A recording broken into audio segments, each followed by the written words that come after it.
السلام علیکم ورحمۃ اللہ وبرکاتہ۔ دوستو، ابو ذر غفاری رضی اللہ کا واقعہ آج ہم بتا رہے ہیں، آپ لوگ کو غور سے سنیے۔ ابو ذر غفاری رضی اللہ جب ایمان نہیں لائے تھے، اس وقت سے لے کر ان کے ایمان لانے تک کا سارا واقعہ ہم بتائیں گے آپ کو۔ دوستو، کچھ ایسا ہوا کہ آپ صلی اللہ علیہ وسلم کی جب نبوت ملی اور اسلام تھوڑا بہت جب پھیلنے لگا، یعنی کہ پہلے ہی اسٹارٹنگ کے دور ہی میں ابو ذر غفاری رضی اللہ کو یہ بات پہنچی تھی کہ مکہ میں کوئی ہے جو دعویٰ کرتا ہے کہ میں اللہ کا رسول ہوں، نبی ہوں، مجھ پہ آسمانی خبریں آتی ہے، وحی آتی ہے۔ ابو ذر غفاری رضی اللہ جب سنے تو اس بات کی تحقیق کرنے کے لیے، اس بات کی سچائی معلوم کرنے کے لیے اپنے بھائی کو مکہ المکرمہ بھیجے کہ تم جا کر وہاں پر دیکھ کے آؤ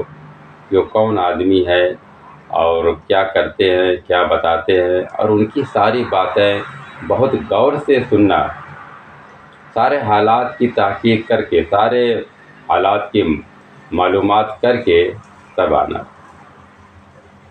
اور ابو ذر غفاری رضی اللہ جو اپنے بھائی کو بھیجے مکہ المکرمہ، ان کے بھائی آئے اور پوری تحقیق کی، پورا معلومات کرنے کے بعد جب ان کے بھائی واپس گئے اپنے گھر، اور ابو ذر غفاری رضی اللہ سے اپنے بھائی سے جب ساری باتیں بتائی، پہلی بات یہ بتائی اپنے بھائی کو کہ ہاں بہت اچھے آدمی ہیں، ان کے اخلاق بہت عمدہ ہیں، اور اخلاق کی بات کرتے ہیں، اور بہت ان کی زبان بہت میٹھی ہے، اور نگاہ نیچی کر کے چلتے ہیں، سب کچھ اچھائیاں ان کی بتائے محمد صلی اللہ علیہ وسلم کی۔ اور یہ بھی بتائے کہ اس آدمی کی ان کے ایک کلام ایسے ہیں، یعنی محمد صلی اللہ علیہ وسلم کے بتائے کہ ان کے ایک کلام ایسے ہیں کہ نہ تو وہ شاعر ہے، نہ تو وہ کاہنوں میں سے ہیں۔ اس کلام کے بارے میں جب بتائے تو ابو ذر غفاری رضی اللہ کو خوب اطمینان نہیں ہوا پوری طریقے سے، اپنے بھائی کی بات سننے کے بعد پوری طریقے سے اطمینان نہیں ہوا، تو وہ خود اپنے دل میں یہ تہیہ کیا کہ میں خود چل کر اچھے طریقے سے پتہ کروں۔ ابو ذر غفاری رضی اللہ اپنے سامان سفر تیار کیا اور سیدھے مکہ المکرمہ آ گئے، اور مکہ المکرمہ آنے کے بعد مسجد حرام میں گئے، اور وہاں جا کر پورا ادھر ادھر دیکھے اور کسی سے کوئی بات نہ کی۔ مسجد حرام میں داخل ہونے کے بعد کسی سے کوئی بات نہ کی، صرف وہ چپ چاپ اپنا سب کچھ سمجھتے رہے، دیکھتے رہے، اور اسی حالات میں شام ہو گئی، رات ہو گئی۔ جب رات ہو گئی تو حضرت علی رضی اللہ نے دیکھے، وہ سمجھ گئے کہ یہ کوئی پردیسی آدمی ہے، کوئی مسافر ہے، تو کوئی کام کی غرض سے آئے تھے، اب کام نہیں ہوا تو یہاں پر جو ہے رات ہو گئی ہے اور یہاں پر رکے ہیں۔ تو حضرت علی رضی اللہ کے ذمہ تھا یہ کہ کوئی پردیسی اگر رات ہو گئی ہے، پھنس گیا ہے، تو ان کی خدمت کرنا، ان کو پناہ دینا، کھانا کھلانا۔ تو حضرت علی رضی اللہ ان سے مخاطب ہوئے اور ان کو اپنے گھر لے گئے، ابو ذر غفاری رضی اللہ کو اپنے گھر لے گئے اور رات کو کھانا کھلایا، سلایا۔ لیکن حضرت علی رضی اللہ نے پوچھا نہیں ان سے کہ آپ کون ہیں، کہاں سے آئے ہیں، اور یہاں کس غرض سے آئے ہیں۔ حضرت علی رضی اللہ نے کچھ نہیں پوچھا۔ صبح جب ہوئی پھر وہ چلے گئے مسجد حرام کے پاس، اور پھر وہ تفتیش کرتے رہے، سوچتے رہے، دیکھتے رہے اپنے حساب سے۔ اسی حالات میں پھر رات ہو گئی۔ دوسرے دن پھر حضرت علی رضی اللہ نے ان کو اپنے گھر لے آئے، کھلایا پلایا سلایا، پھر بھی کچھ نہیں پوچھے، کوئی پوچھنے کا ان کے دماغ میں کوئی ایسا مطلب ہی نہیں آیا۔ لیکن جب تیسری رات ہوئی تو حضرت علی رضی اللہ نے ان سے کہا کہ آپ کس غرض سے آئے ہیں، کہاں سے آئے ہیں، آپ کون ہیں، اور آپ آپ کا نام کیا ہے، سب کچھ پوچھے ہو۔ ابو ذر غفاری رضی اللہ حضرت علی رضی اللہ سے کہتے ہیں کہ میں جس غرض سے آیا ہوں تم اس کا پہلے وعد کرو، اس کا پورا مجھے ضامن دو کہ تم سچ سچ سب بتاؤ گے، جو پوچھوں گا سچ سچ بتاؤ گے۔ تو حضرت علی رضی اللہ کہے کہ بالکل میں سب کچھ سچ بتاؤں گا۔ ابو ذر غفاری رضی اللہ محمد صلی اللہ علیہ وسلم کے بارے میں پوچھ رہے تھے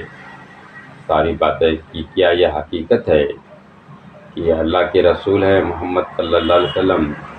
جو یہ دعویٰ کرتے ہیں ان کے پاس وحی آتی ہے، یہ نبی ہے اللہ کے۔ حضرت علی رضی اللہ کے کہے کہ وہ بے شک اللہ کے رسول ہیں، اس میں کوئی شک نہیں ہے، وہ اللہ کے رسول ہیں اور نبی ہیں، ان پر وحی آتی ہے، آسمانی خبریں آتی ہے۔ علی رضی اللہ کہے کہ میں آپ کو صبح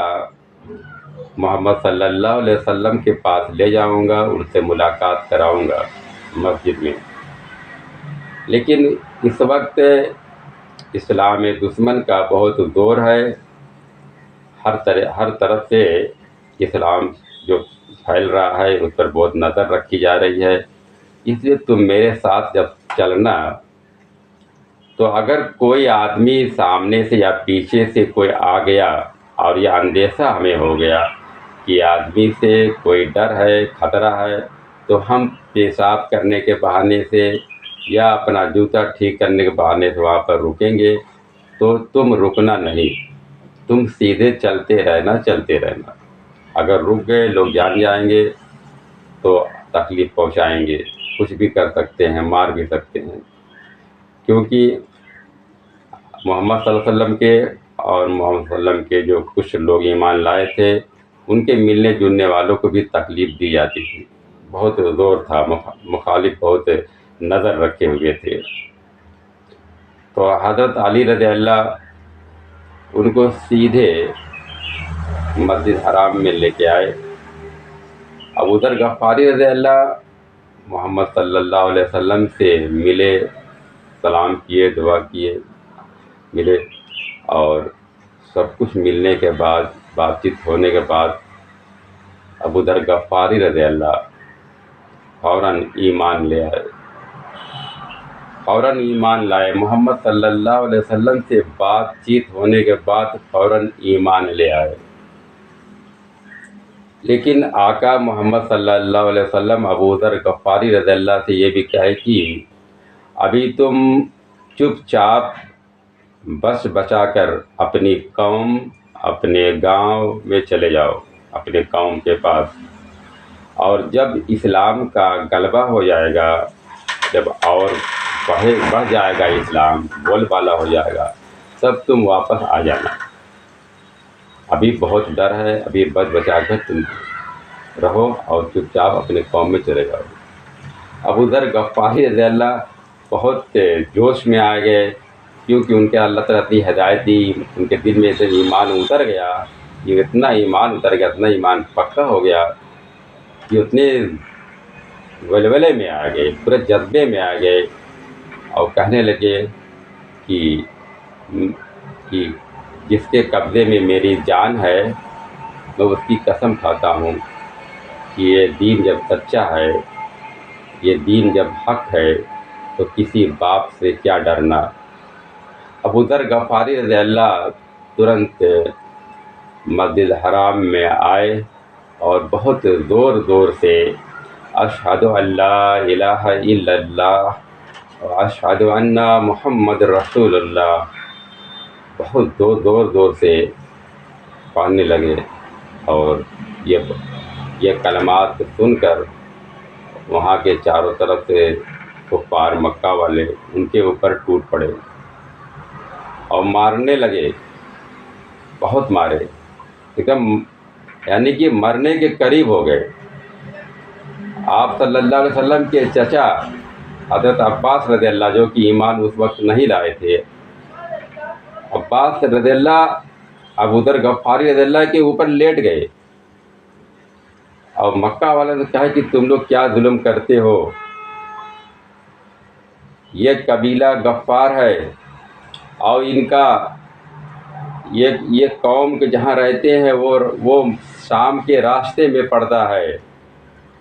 اور تم سب کا شام سے تعلق ہے، تم سب کی جتنی ضرورتیں ہیں سب کچھ شام سے پوری ہوتی ہے، تم شام کیسے جاؤ گے؟ اگر یہ آدمی مر گیا تم شام کس راستے سے جاؤ گے؟ یہ قبیلہ غفار والے تم کو مار ڈالیں گے اگر یہ مر گیا،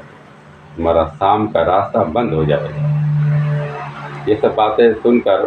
حملہ آور جو ہے چھوڑ دیے۔ دوسرے دن پھر یہی کلمہ پڑھے، اشہد ان لا الہ الا اللہ واشہد ان محمد عبدہ ورسولہ، یعنی یہ کلمہ پڑھے تو پھر ترنت لوگ آ گئے۔ کفار مکہ والے اس کلمے کو تاب نہ لا سکتے، برداشت نہیں تھی ان کو، پھر آ کے ٹوٹ پڑے۔ پھر حضرت عباس رضی اللہ نے ان کو سمجھایا، ہٹایا کہ تم پاگل ہو گئے ہو، اپنے پیر میں کلاڑی مار رہے ہو، ساری خانگی ساری ضرورتیں بند ہو جائے گی، شام کے راستے میں ان کا دیس ہے، ان کا گاؤں ہے، ان کا ملک ہے، ان کی قوم رہتی ہے۔ پھر وہ ہٹ گئے، کیونکہ آپ صلی اللہ علیہ وسلم ان کو اسی ڈر سے منع کیے تھے کہ ابھی آپ چپ چاپ رہیں، اپنے قوم میں چلے جائیں، لیکن ان کے اندر اتنا جذبہ اتنا ولولہ آ گیا تھا ایمان کا کہ ہمارا دین جب سچ ہے، ہمارا دین جب حق ہے تو کسی سے کیا ڈرنا۔ السلام علیکم ورحمۃ اللہ وبرکاتہ۔